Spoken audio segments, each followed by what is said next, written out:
প্রিয় ভিউয়ার্স, আবারও চলে আসলাম তোমাদের মাঝে গুরুত্বপূর্ণ একটি ভিডিও নিয়ে। আজকে মূলত আমরা আলোচনা করব যুবশক্তি প্রকল্প। তো তোমরা ইতিপূর্বে শুনে থাকবে যে বাংলায় যুবশক্তি প্রকল্প চালু হচ্ছে।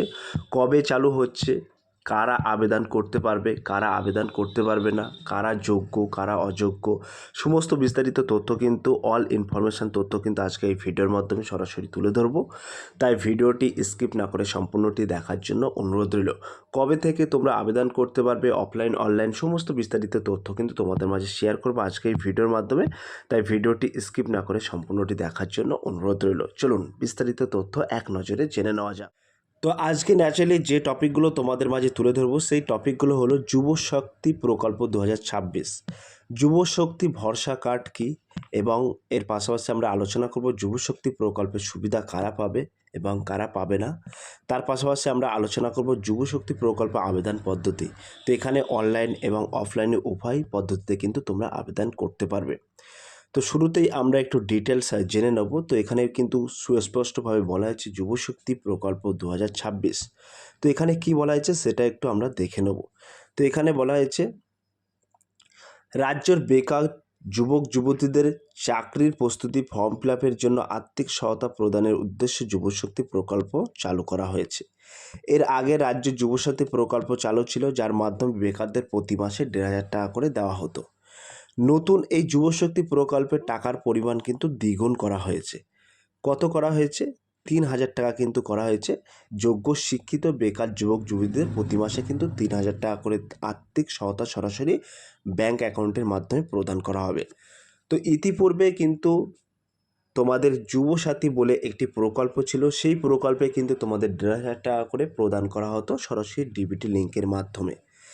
নবনির্বাচিত সরকার এসে কিন্তু তোমাদের মাঝে ঘোষণা করা হয়েছে, প্রকল্পের নাম দেওয়া হয়েছে যুবশক্তি। এই প্রকল্পে কিন্তু তোমাদেরকে যোগ্য শিক্ষিত বেকার যুবক যুবতীদের প্রতি মাসে কিন্তু 3,000 টাকা করে আর্থিক সহায়তা প্রদান করার কথা বলা হয়েছে। তো সেই সমস্ত বিষয় এবং বিবরণ আমরা তুলে ধরেছি, নিম্নে কিন্তু সেটা আমরা আলোচনা করছি। তো এখানে তোমরা দেখতেই পাচ্ছ বিষয় উল্লেখ করা আছে এবং বিবরণ উল্লেখ করা আছে। প্রকল্পের নাম হচ্ছে যুবশক্তি প্রকল্প স্কিম 2026।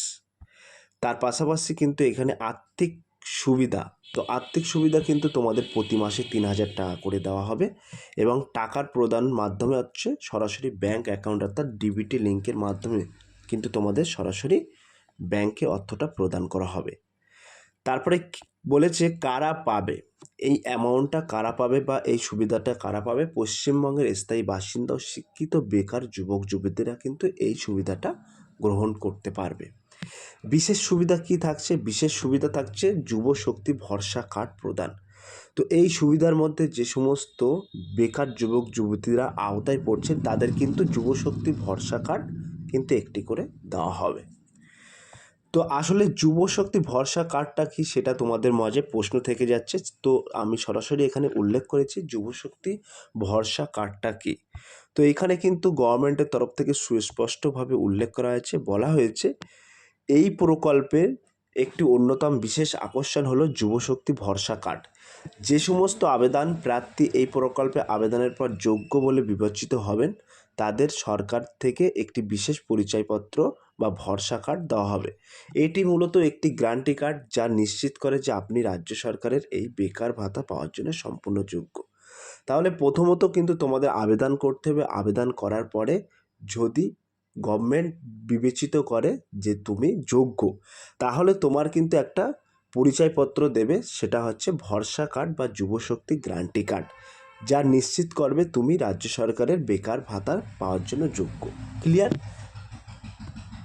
তারপরে এবার আমরা সরাসরি দেখে নেব যুবশক্তি প্রকল্পের সুবিধা কারা পাবে, অর্থাৎ এই যে যুবশক্তি প্রকল্প এই সুবিধাটা কারা পাবে সেটা কিন্তু আমরা এখানে সরাসরি তুলে ধরেছি। তো এখানে কিন্তু বলা হয়েছে যুবশক্তি প্রকল্পের সুবিধা পাওয়ার জন্য রাজ্যের যুবক যুবতীদের কী কী যোগ্যতার প্রয়োজন রয়েছে সেটি দেখে নেওয়া যাক। তো প্রথমত তোমাদেরকে বলে রাখি, আবেদনকারীকে অবশ্যই পশ্চিমবঙ্গের একজন স্থায়ী বাসিন্দা হতে হবে। প্রথমত তোমাদেরকে পশ্চিমবঙ্গের একজন স্থায়ী বাসিন্দা হতে হবে। তার পাশাপাশি এখানে কিন্তু বলা হয়েছে প্রার্থীকে ন্যূনতম মাধ্যমিক বা সমতুল্য পরীক্ষায় উত্তীর্ণ হতে হবে।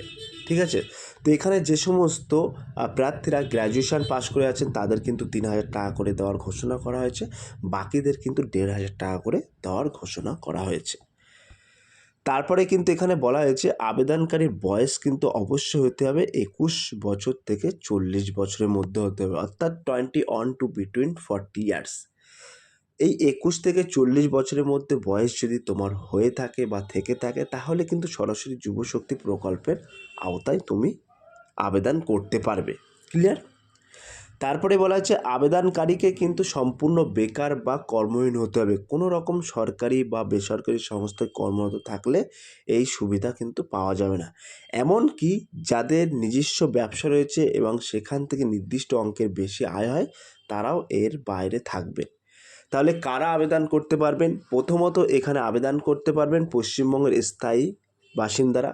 দ্বিতীয়ত ধাপ হচ্ছে এখানে তোমাকে ন্যূনতম মাধ্যমিক বা সমতুল্য পাস হতে হবে।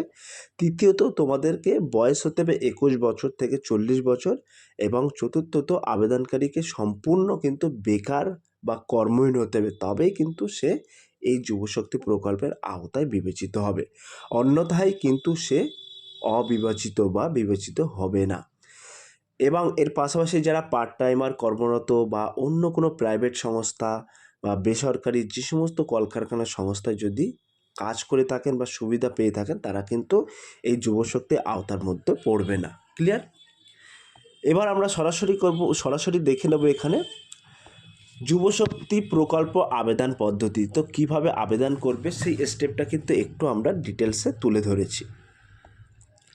তো এখানে বলা হয়েছে যুবশক্তি প্রকল্পের নতুন আবেদন কিভাবে করতে হবে, অনলাইন নাকি অফলাইনে, তা নিয়ে এখনও সরকারের তরফ থেকে কোনো রকম চূড়ান্ত গাইডলাইন বা অফিসিয়াল নির্দেশিকা জারি করা হয়নি।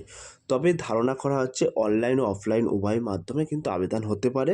এছাড়াও বাংলার যুব সাথী প্রকল্পের সুবিধাভোগীদের ডাইরেক্ট এই প্রকল্পের আওতায় অন্তর্ভুক্ত করা হতে পারে। তো তোমাদেরকে বলে রাখি এখনও কিন্তু ডিক্লেয়ার দেয়নি যে এই যুবশক্তি প্রকল্পের নতুনভাবে কিভাবে আবেদন করতে হবে, অনলাইন নাকি অফলাইন, সেটা কিন্তু চূড়ান্ত সিদ্ধান্ত নেওয়া হয়নি। যদি কোনো অফিসিয়াল নির্দেশিকা জারি হয় সুস্পষ্টভাবে তোমাদেরকে জানানো হবে। তারপরে তোমরা এখানে দেখতে পাচ্ছ আমরা কিন্তু বেশ কয়েকটি গুরুত্বপূর্ণ লিঙ্ক তোমাদের মাঝে শেয়ার করছি। এটা কিন্তু পশ্চিমবঙ্গ সরকারের অফিসিয়াল ওয়েবসাইট। এই ওয়েবসাইটের মধ্যে প্রবেশ করে A to Z খুঁটিনাটি বিস্তারিত তথ্য কিন্তু তোমরা জানতে পারবে এবং তার পাশাপাশি কিন্তু অফিসিয়ালভাবে বাংলার যুবশক্তি অনলাইন পোর্টালের যে ওয়েবসাইট এটা কিন্তু আমরা এখানে মেনশন করে দিয়েছি।